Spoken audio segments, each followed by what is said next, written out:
Assalamualaikum warahmatullahi wabarakatuh. Selamat malam, salam sejahtera untuk para pemirsa dimanapun saja berada. Kembali saya menyapa pemirsa untuk menghadirkan informasi-informasi terupdate, khususnya yang membahas masalah politik ya. Kali ini saya akan membacakan sebuah berita terkait dengan komentar Grace Natali, Ketua Umum PSI, yang mengatakan yang mengatakan bahwa kalau Anies menang sebagai presiden di 2024, maka akan boleh dibilang akan terjadi huru-hara atau akan terjadi demo berjilid-jilid. Saya kutip dari kaskus.co.id dengan judul Grace Natali sebut jika Anies menang akan ada demo berjilid-jilid.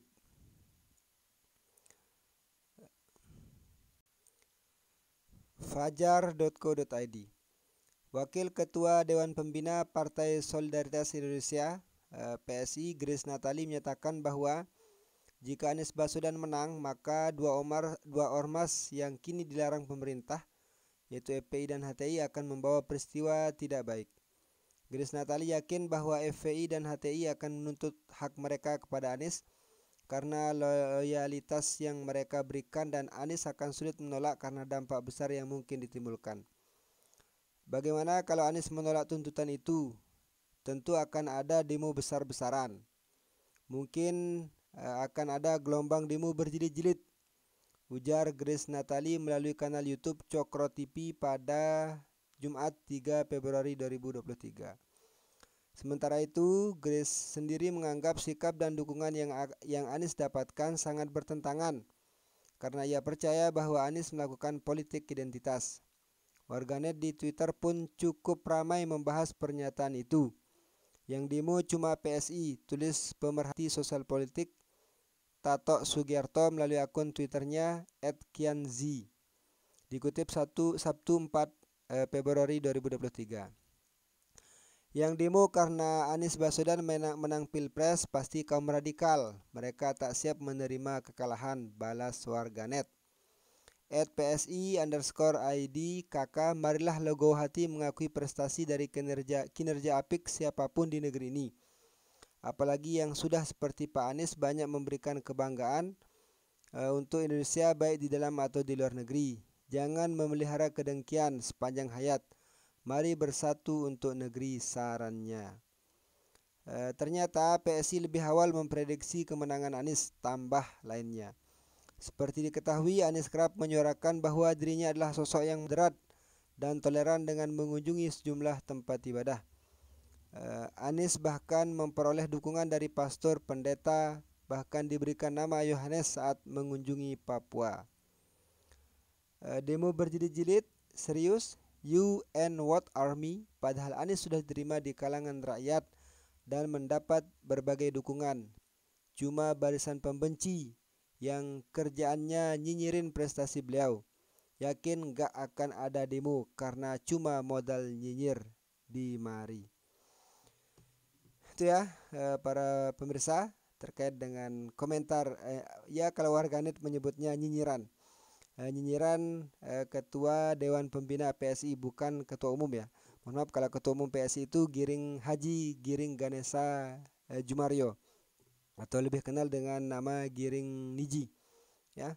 Ini komentar Grace Natali yang mengatakan seandainya Anies menang pada Pilpres 2024 yang akan datang, maka FPI dan HTI yang merupakan dua ormas yang ditutup atau yang dibubarkan pada rezim ini akan menuntut untuk diaktifkan kembali ya. Makanya sebagai suatu prediksi dari lawan politik ya itu sah-sah saja ya. Apakah itu akan benar-benar terjadi? Ya namanya juga prediksi. Bisa saja itu akan terjadi, bisa saja itu tidak akan terjadi. Yang jelas komentar dari salah seorang Dewan Pimpinan Pusat PSI ini selalu mengaitkan Anies itu dengan politik identitas, selalu dikaitkan dengan agama.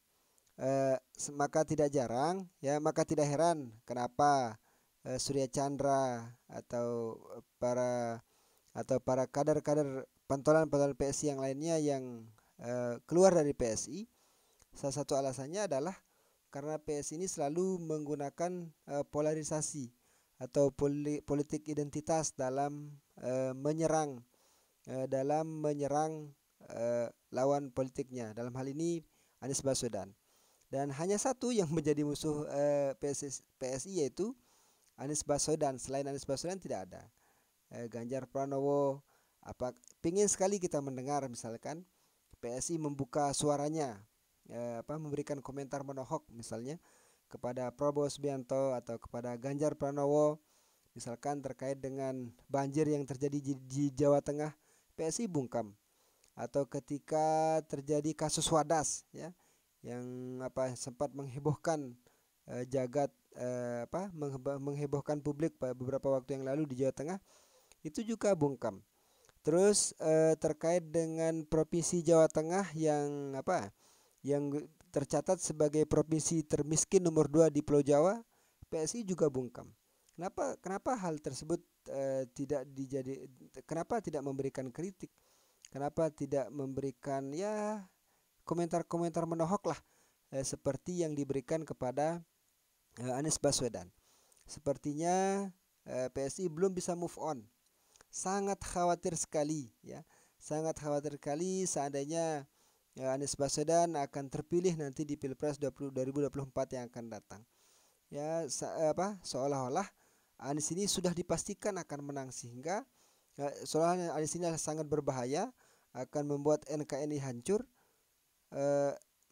Padahal kalau kita melihat faktanya, bagaimana Jakarta berada di bawah Anies Baswedan, tetap kondusif, tidak ada antara umat Islam dengan umat non Muslim, misalnya dengan umat non Islam yang saling serang atau tawuran dan sebagainya, atau konflik-konflik berdasarkan suku, agama, ras dan lain sebagainya yang terjadi di Jakarta selama Jakarta berada di bawah kepemimpinan Anies Baswedan. Maka dari itu saya pikir dalam hal ini PSI selalu menggunakan standar ganda. Ketika hal tersebut terjadi pada Anies Baswedan, maka itu adalah suatu kesalahan. Tapi ketika itu terjadi di tokoh yang lain, itu adalah mereka bungkam, mereka tidak memberikan kritik dan saran. Padahal partai politik itu dia seharusnya dia tidak beroposisi hanya kepada satu tokoh saja, ya, akan tapi beroposisi terhadap kepada semua orang yang dianggap